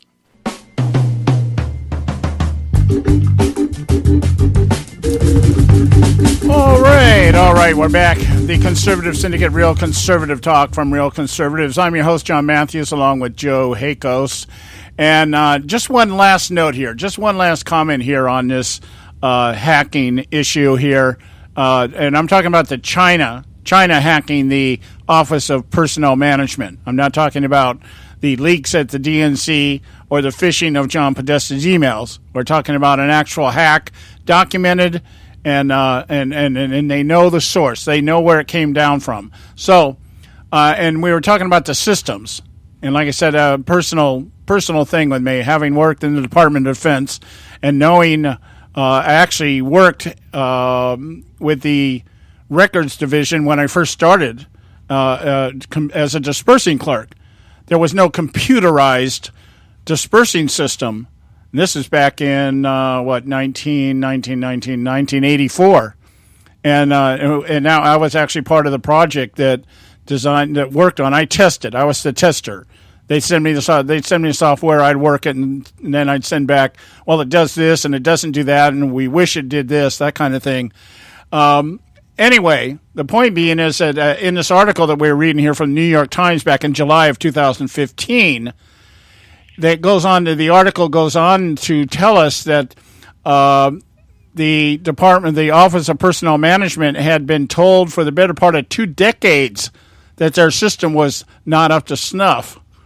And they had warnings from auditors that there were serious vulnerabilities, but these warnings were ignored. And so that's standard operating procedure in the government. You may think that they're on the top of their game. They're not. That's why somebody like Russia, if they did what they said, what everybody's accusing them of doing, that's why the Obama administration and all his cronies are so pissed off, because it will in the long run, when this thing plays out, and if it ever is found who exactly was the one that leaked the DNC emails, or if we find out who it was exactly turned over John Podesta's emails to Julian Assange at WikiLeaks, you're going to find that these people did it very easily. It didn't take... Who was it? Was it, Joe, that guy, Goosever 2.0? I heard him on a radio program. It might have been Hannity. He was talking to Hannity, and Hannity was asking him how difficult it was to do what he did. And he said, not difficult at all for me, And I imagine there's a lot of other people out there like that. I mean, WikiLeaks has made Julian Assange has made an entire career out of it. So and Assange, look, he's just a bad guy that did it as something good for us. I don't think he did it because he loves America. I can tell you that right now. Oh, no. He certainly wasn't motivated by any level of patriotism. No, hell no. And the guy's holed up in an Ecuadorian embassy in London. So, he's a man without a country living in an island, building an island. My take on Julian Assange, I mean, it's kind of like, this guy is I guess the best word I could conjure up to describe him, he's got to be an anarchist at heart. He's got to be somebody that just wants to see every system of government just crash and burn, to do something like this and to try, I think it's important that people know what's going on. Oh, well, yeah, that's true. But I agree. That's not his motivation. This guy is a loose cannon. Actually, what should be, the American people should be upset at every establishment media outlet that we have in the nation for not finding this out on their own. Yeah. Oh, yeah. But again, it leads back to what we're saying here.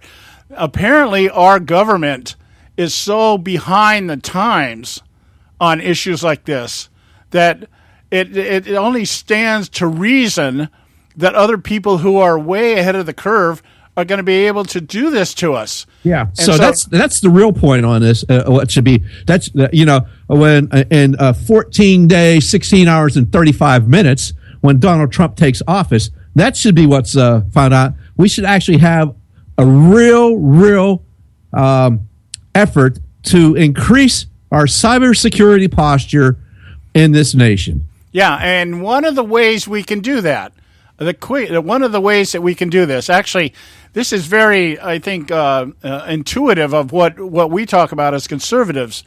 If we were to downsize government, a lot of this stuff could just go away. If we were to do away with the Department of Education and the EPA and even the IRS, just think about, let's just say abolishing the IRS and bleaching all the files, all right, taking all that information and just destroying it. Think of what that would mean in terms of cybersecurity, just that issue alone. So I think rather than sitting here and say, okay, well, we need to devise a system that tracks all things, maybe what we need to do is start eliminating some of the sources of that information by getting rid of the bureaucracies that are run by a bunch of idiots anyways. Yeah, I don't think we should, to solve the problem isn't to take away freedoms of Americans, to have free speech, have unfettered access to information. I think the process should be exactly the opposite. Don't take away Americans' freedoms.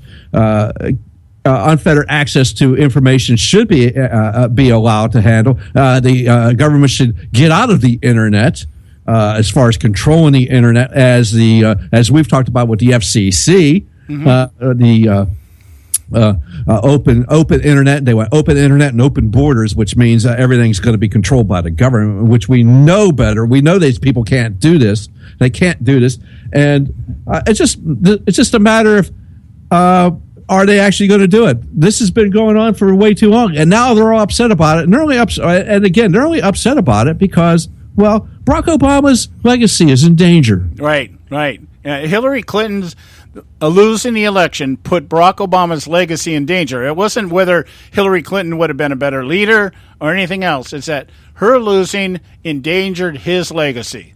Yeah, and this is why Barack Obama is doing what he's doing. Right. Now, Hillary Clinton, on the other hand, should be very, very afraid still that hopefully Mr. Donald J. Trump, as president, does appoint a special prosecutor to investigate her dealings. Now, who's had dealings with the Russians? As we said yesterday, Hillary Clinton and Ross Adam Uranium One deal? I don't know. It seems to me that I remember Mr. Obama telling the quote-unquote president of Russia, I can be more flexible after the election. And, and they were more than happy to pass that information off to Vladimir. Well, here's a thought, just with what you're saying there, Joe. It just crossed my mind here. Let's think about this for a minute. Let's say James Comey alluded to the fact that for all practical purposes, he couldn't verify it, but he basically said that because of the way Hillary Clinton had dealt with her server issue and everything else, that she probably was hacked. Okay, I mean, he alluded to that. He didn't come out and say she was. It was like, well, we wouldn't know because the hackers would get in and out and not know. But, based on what we do understand and know about her server, she probably was. Somebody probably hacked it somewhere. Now, the talk or the narrative at that moment was, well, geez, somebody could use this to blackmail Hillary Clinton if she became president, right? They have information and they can blackmail. Okay. Well, that issue is now moot. But think of it this way. If somebody did hack her server and does have this information, think of it this way. Well, now that information is out there to the highest bidder. And I'm just wondering if somewhere down the pipe, speculating, hoping, maybe wishing to a certain degree, somebody gives this stuff over to Julian Assange, the actual hacked email server of Hillary Clinton, and we find all the evidence that nobody can refute, nobody can play about the corruption and the deception and the pay for play and everything else. Can you imagine? I mean, if something really came down the pipe here with the Uranium One deal, something that just without a shadow of a doubt implicated Hillary Clinton knowingly colluding with an illegal Russian company off the charts over there in Russia, using a Canadian front to get their uranium over to Russia, and that front was putting money into the Clinton Foundation.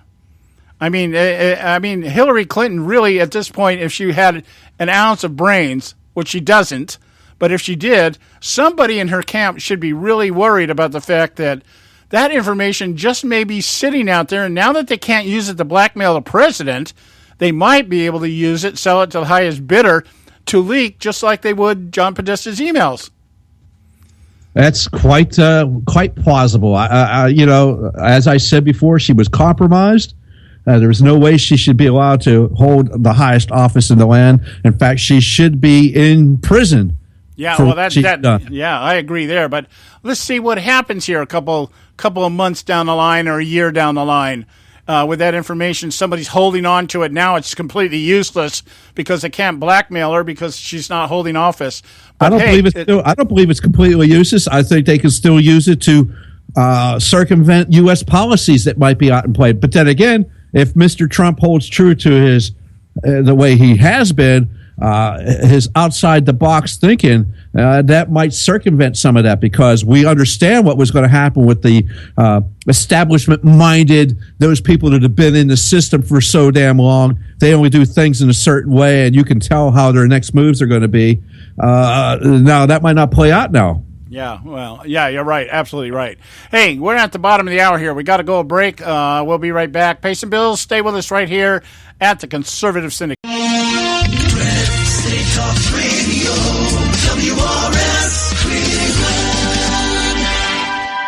Hey, I'll make you a deal. Give me 60 seconds and I'll give you directions to the Fountain of Youth. Okay, I'm joking. Well, kind of joking. No fountains, but youth, I got. Nature's Youth and their premier anti-aging product, Nature's Youth RSF. With your sensible diet and exercise plan, Nature's Youth RSF can help you look and feel better. RSF is an all-natural amino acid supplement that supports your body to naturally increase HGH levels without any synthetic hormones. And elevated HGH levels can contribute to increased energy, improved libido, reduced body fat, and improved exercise capacity. Let's be honest. Who doesn't want to look and feel younger? Visit the newly designed website at naturesyouth.com or call 800-333-6923. That's 800-333-6923, and like them on Facebook, and you'll be included in contests and exclusive offers. What a deal. Oh, speaking of deals, my time's about up. 800-333-6923 or naturesyouth.com. Who needs a fountain anyway? Call today.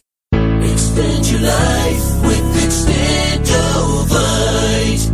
When I had a heart attack at 42, I was not sure what the future held. But a year later, the doctors could find nothing wrong with me and took me off all my medication. What did I do? I took a herbal mixture of garlic, cayenne, and a few other herbs mixed in liquid form. I now call this Extendovite. I would have never believed that a few simple herbs could actually change my life like they did. Now it's your turn to see what the powers of garlic and cayenne can do for you. For only $69.95 plus shipping and handling for a 2-month supply of either capsules or liquid, you too can begin on your path to better health.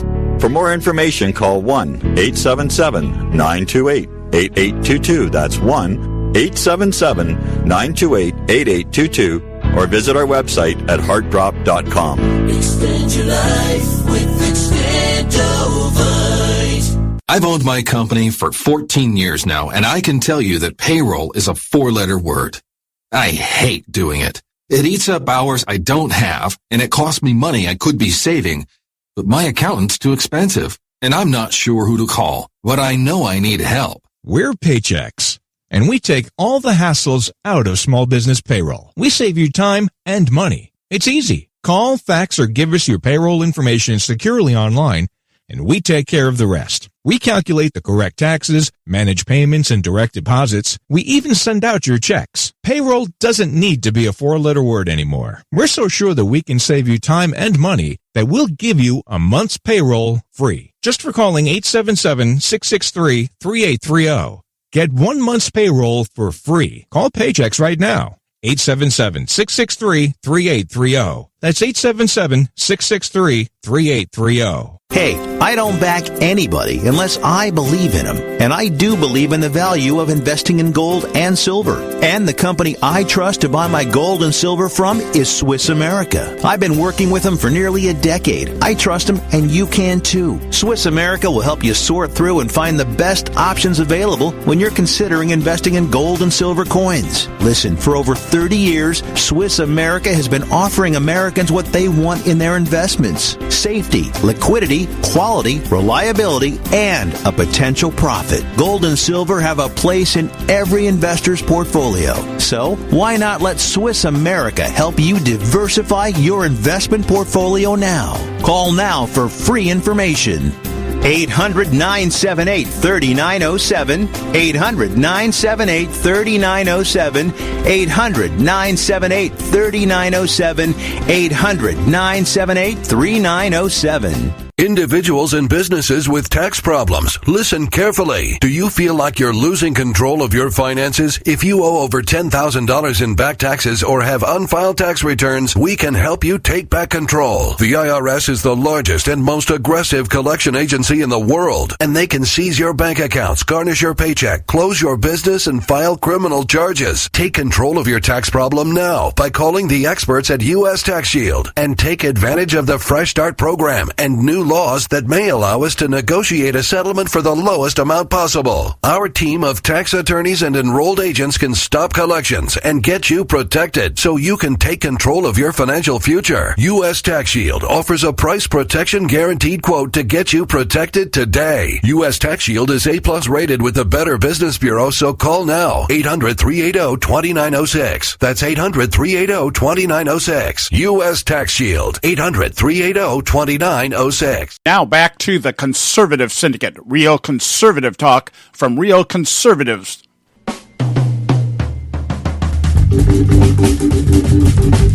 And we're back, and you are listening to the Conservative Syndicate. I am your host, John Matthews, along with Joe Hakos, and I want to get into another topic here. Very interesting one in terms of the, how do I put this?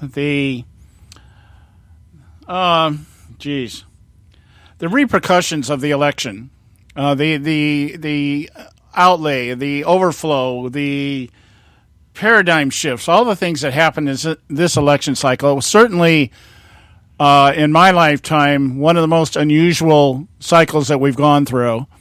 And it's because it exposed so many things that previously had only been thought to exist. I guess that's one. There's so many revelations this time around. We know now, without a shadow of a doubt, that the Democrats have no illusions or illusions at all anymore that they're about the working party. They're not about the working man or woman.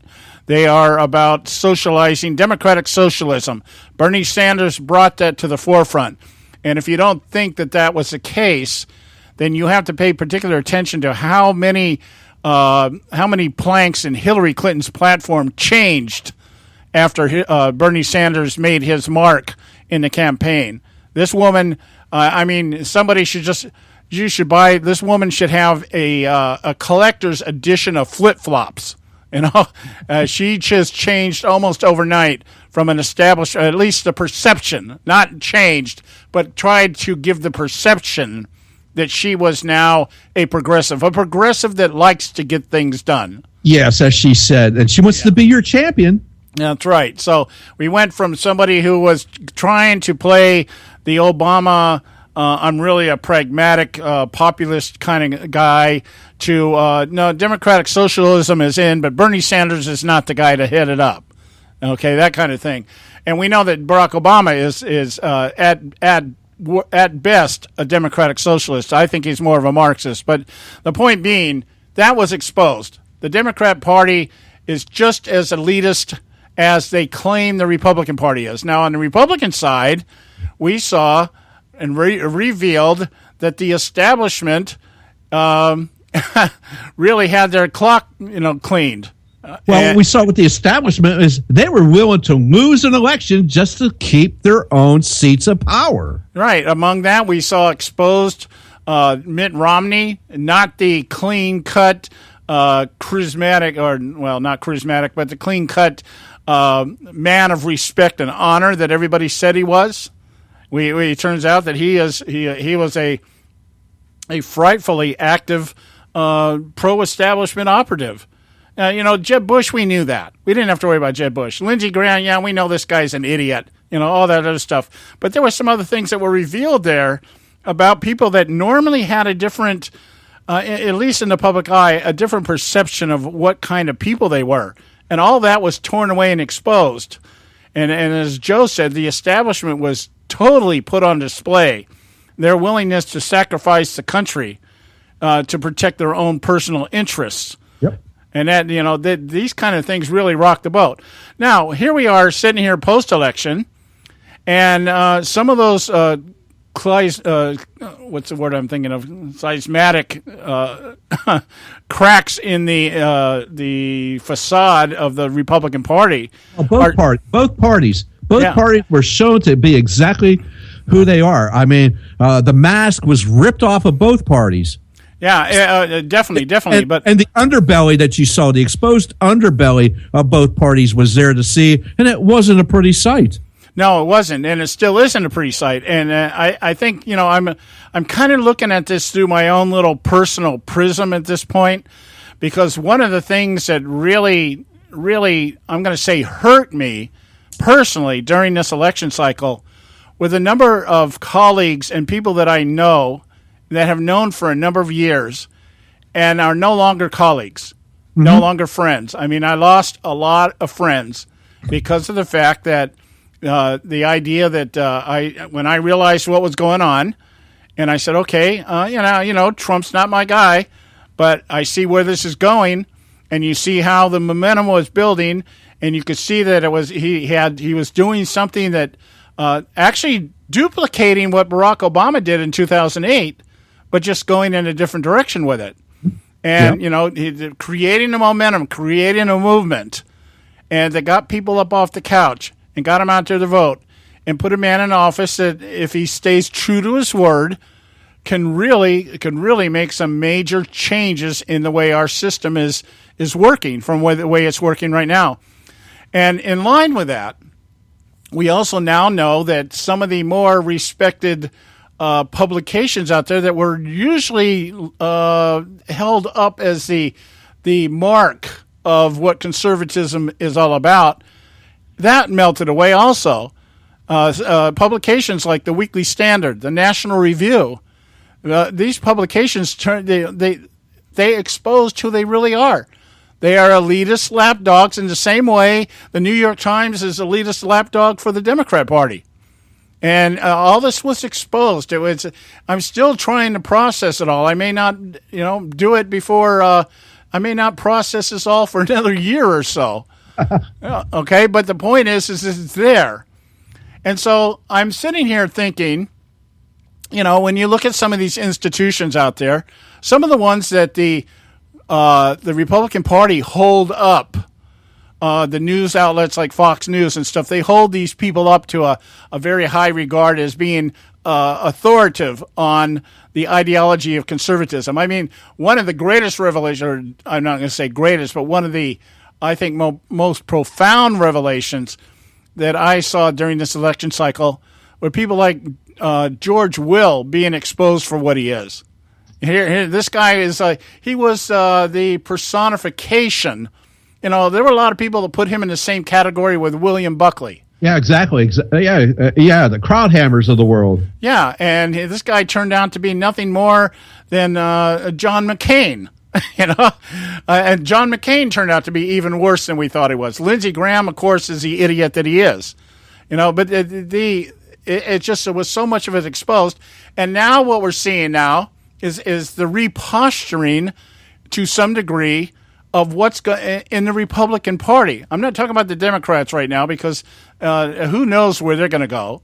All we know is they're going to go farther left. Yeah, and the fact is, John, as far as the Democrats go, let them implode. I'm not going to say anything to help that party reestablish itself. No, they set the course here. Reelected Nancy Pelosi as minority leader. Now got Dick Schumer in there as Harry Reid with hair. So yeah, they're going to continue, and they're already trotting out the same worn out story narrative. They didn't learn anything any more than the Republican establishment learned in terms of what this election was about. They're still not interested in representing the people that elect them. They're still interested in just their own preservation of their own power and everything else. But having said that, I found it unique here. I found an article I received from Hillsdale College, a publication called Imprimis. I'm sure some of you out there listening to us also get it. And this is one of those publications that conservatives hold in high regard.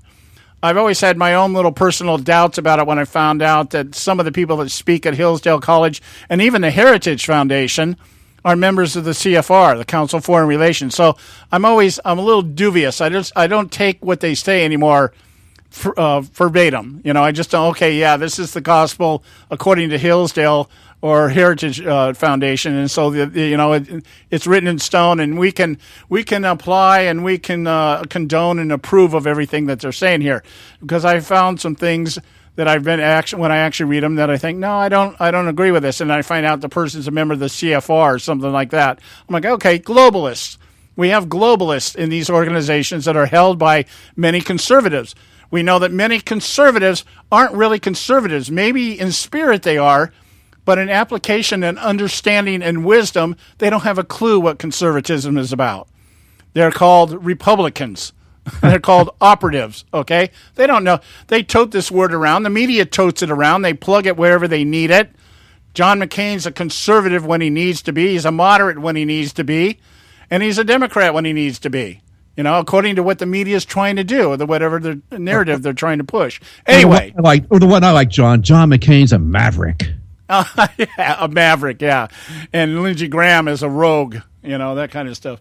So anyway, I got this article that came in the mail, and I looked it up and found it online so that I could copy and paste it. I wouldn't have to read the small print, put it in print that I could read here.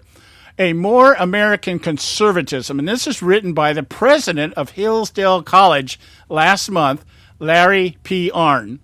And I want to cover this a little bit because you're going to be surprised. Like I said, the dust is settling, and I think the lines are being withdrawn and sides are being re-decided, which side they're going to go for. Are they going to support Trump, or are they going to continue to try to undermine and circumvent him, the same way that Barack Obama is? So I got to go to a quick break here. We got to run this. It was a long introduction, much longer than it should have been. But we got that out of the way. When we come back, we'll talk about this. Stay with us right here at the Conservative Syndicate. Don't go away. There is an old saying, children should be seen but not heard. At no time is this more apparent than when politicians speak. TheConservativeSyndicate.net, the adult in the room. Hey folks, if you're like me, you don't place a whole lot of trust in today's media for the real truth and facts regarding the volatile world of finance and politics. When I want the real scoop on money, I go to the most trusted source I know, my good friend and colleague, Bob Cardoso. Bob is a noted expert with a PhD in international finance who airs his nationally known, globally syndicated show, Robert Cardoso Live Daily, Monday through Friday, 3 to 5 p.m. Pacific Time. With Bob, you get the right information at the right time from someone who knows his business and can help you make the right decisions concerning yours. Again, Bob airs daily, Monday through Friday, 3 to 5 p.m. Pacific Time. Visit his website at robertcardosolive.com for information regarding stations and topics. That's robertcardosolive.com. Check Bob out. You'll be glad you did.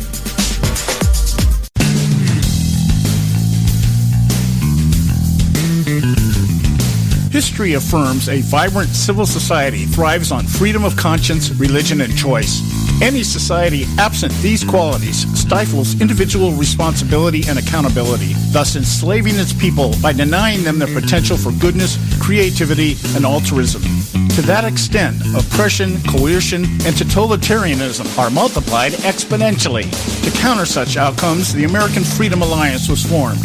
The AFA is a nonpartisan, non-aligned movement which promotes, defends, and upholds Western values and ideals. The Alliance strives to build an international coalition of citizens of the West who together promote and protect moral values, democracy, and freedom. To find out more and become part of this valuable asset in the preservation of freedom and all its rewards, contact us at AmericanFreedomAlliance.org. That's AmericanFreedomAlliance.org. Let freedom ring. Now back to the Conservative Syndicate, real conservative talk from real conservatives. All right, we're back. The Conservative Syndicate, real conservative talk from real conservatives. I'm your host, John Matthews, along with Joe Hakos. I want to get into this article here because I kind of overspoke the introduction here. Go. I just have a very bad habit of doing that. It's from my years as a preacher, you know. One of the things they teach in homiletics is tell them what you're going to tell them, and then tell them what you told them. Yeah, you know, John, it's really, when you think about it, it's a bit Obama-esque. Yeah. So, anyway, we're talking about Larry Arnn, President, Hillsdale College, December 2016, the last month. And I'm going to read you the first 5 paragraphs here, and then we'll get Joe's take on this, Joe's feedback on this. He starts out the article by saying this: the astonishing political campaign of 2016 involved much debate about whether Donald Trump is a conservative. He was not always facile with the lingo of conservatism, and he pointed out once that he was seeking the nomination of the Republican, not the Conservative Party. Yet there is a lot we can learn from him about conservatism. What is conservatism?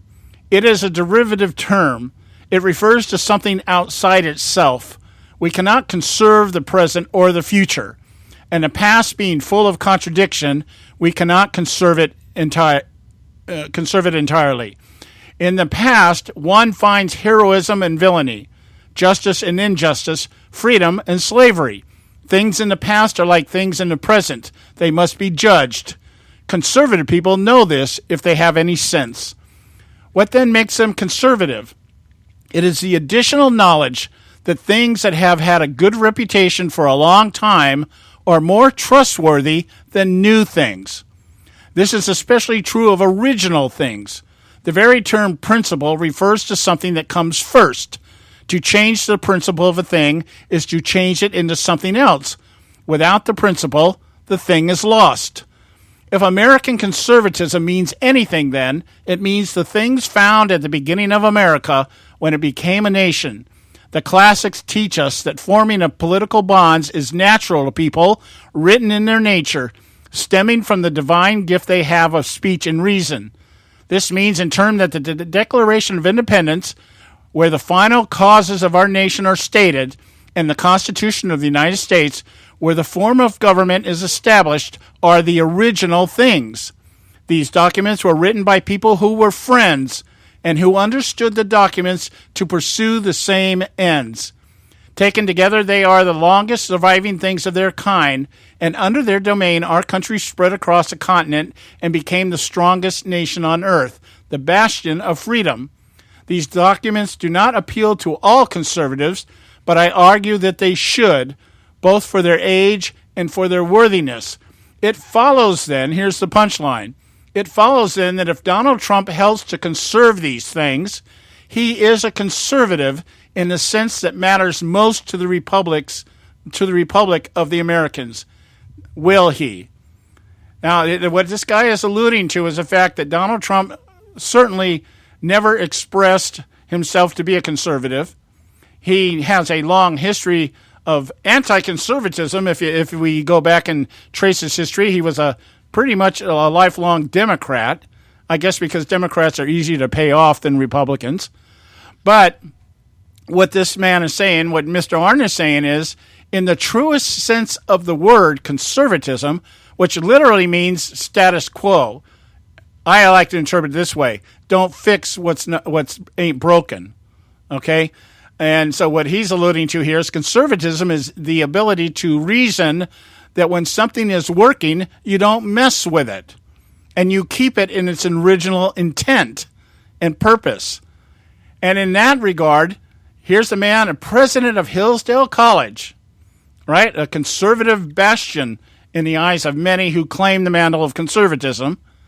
Here's a man is saying, by that definition, Donald Trump is as much a conservative, he goes on to say, as Ronald Reagan, and even maybe more so than Ronald Reagan, because he wants to conserve those things that have made America great. That's his whole mantra, make America great again. Let's get back to what made this country what it is. Your take, Joe. Well, exactly. If you go with what Mr. Arnn is saying, the Declaration of Independence and the Constitution together, those are our founding documents. And so we should follow those things. Now, what those that are the progressives that want to change everything, that want to go away from originalism, they would rather, instead of following the Constitution, they would rather go ahead and do things that are outside the Constitution, i.e., really, do we need a Department of Education? Do we need an Environmental Protection Agency? Do we have to have the government controlling our health care system? These things are outside the Constitution. The Department of Education came into being in 1979. Our country was founded, our Independence Day, let's say, is 1776, 1789 for the Constitution to be ratified. So what are we saying here? We seem to have people that are able to get an education without the Department of Education.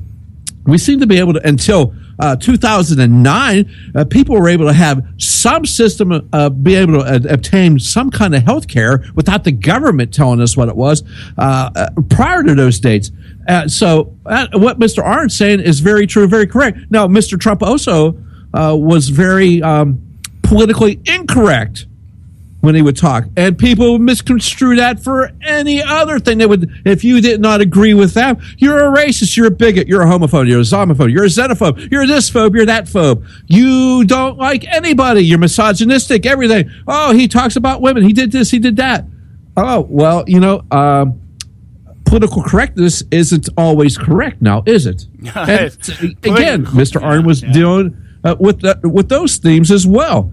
It's not about so much as being conservative. You conserve the good things. You don't conserve the bad things, because human nature is what it is. So why would you conserve bad things? We're going to go out and kill everybody. And that's not a good thing. We don't want to conserve that. We want to go ahead and get along with our neighbors. We want to go ahead and get along with our neighbors on the political world. We want to make sure that our country is safe. We don't want to make it unsafe. We want to make sure that we have borders. Otherwise, we don't become a country. And these things are just fundamental. And as I said before, all Donald Trump did when he got elected is give us a chance. Yeah. We know what Mrs. Clinton was going to give us, and that was not a chance. That was going to be pretty much, if we survived it, our republic was in great danger. Yeah, and when one of the lines in here that really catches my eye, it says these documents, referring to the Declaration of Independence and the Constitution, were written by people who were friends, who understood the documents to pursue the same ends. Let's remember. They were friends, but they weren't always in agreement. Yeah, I was just going to say that. Look at this. George Washington, who was a nationalist. Okay? John Adams, who was an imperialist. He wanted a king. Thomas Jefferson, probably the only real Republican, wanted everything in the hands of the state. Washington, big government. Jefferson, federalism. John Adams, imperialism. Completely. But what Washington did. Completely different. Washington. Let's just think about Washington just for a moment. Washington, he could have been the king of the United States. Right. But chose not to. And the king that he defeated said, if Washington goes back to his farm in Virginia, he will be the greatest man on the face of the earth. And that's exactly what he became. Yeah, and so you're talking about three completely different ideological views, but they had enough respect for each other to understand that we had to find a common ground and a common way that would work for everybody, and they came up with the concept of a republic. Yes. And three branches, co-equal branches of government to check each other, so one did not become greater than the other, to lord over the other. Unlike what has become of our government today, where the executive branch especially under Barack Obama, has become way out of control. Yeah, way out of control. Completely defeats the purpose of for the purpose it was designed. Yeah. We're out of time, guys. We'll be back tomorrow right here, same time, 3 o'clock on the West Coast, 6 o'clock on the East Coast, and prime time somewhere all the time, everywhere. Visit our website, theconservativesyndicate.net. We'll talk to you tomorrow.